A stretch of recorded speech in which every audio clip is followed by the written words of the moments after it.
Sponsored by Black Magic Design, the world's highest quality products for the feature film, post and broadcast industries. blackmagicdesign.com.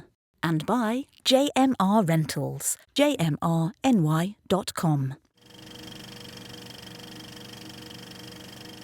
The Peasants, this is Poland's submission for international feature, and it's done by Hugh and DK Welchman. This is the same creative team that did Loving Vincent back in 2017, one of the best animated films ever made as far as I'm concerned. And this movie is kind of done in a similar style. They filmed it as if it was a live action film with the actors on camera and everything. And then artists from 4 different countries created tens of thousands of oil paintings in the style of Polish artists of the 20th century to make up the frames for what is the final film. And then you have a different set of animators come in and clean it all up and make sure it all edits together. It's gorgeous, like eye-poppingly gorgeous. I mean, when I saw, promotional stills for this, I thought it was a live-action movie, like maybe with a slight filter on the lens, just for effect, like more saturated colors or something like that.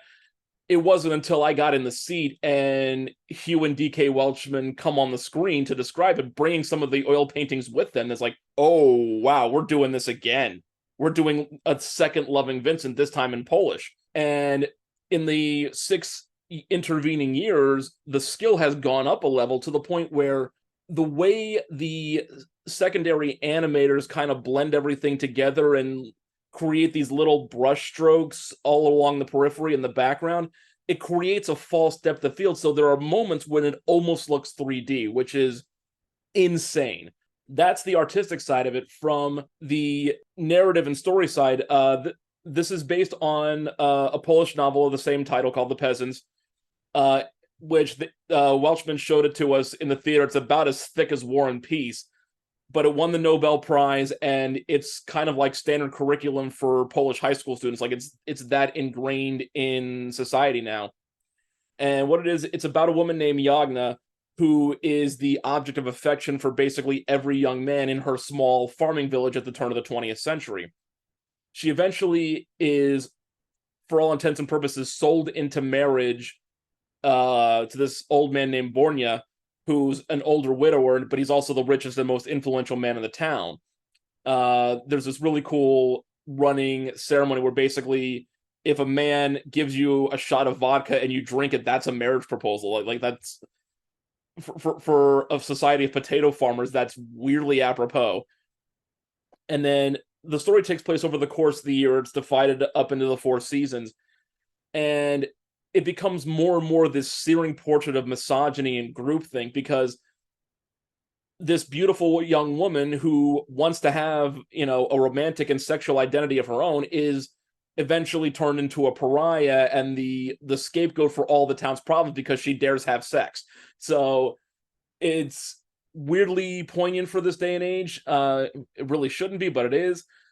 And again, the performances of these actors comes through the animation in ways you just wouldn't expect. Like with Loving Vincent, a lot of the cast, like Saoirse Ronan and all them, they were basically picked because they looked like the subjects of Van Gogh's paintings.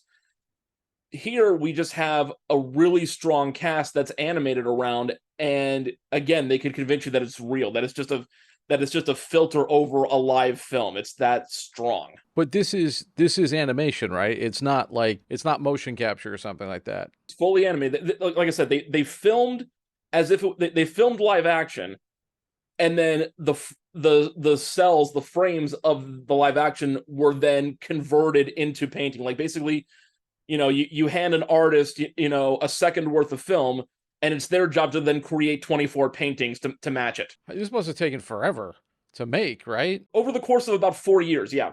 And they actually had to suspend production temporarily because one of their animation houses was in Ukraine at the start of the Russian invasion. So they had to evacuate all those people, have them start working in Poland, and then once it was safe to return, get them back home and start the process up all over again. Like they had some real world setbacks with this, but God, it's just so beautiful.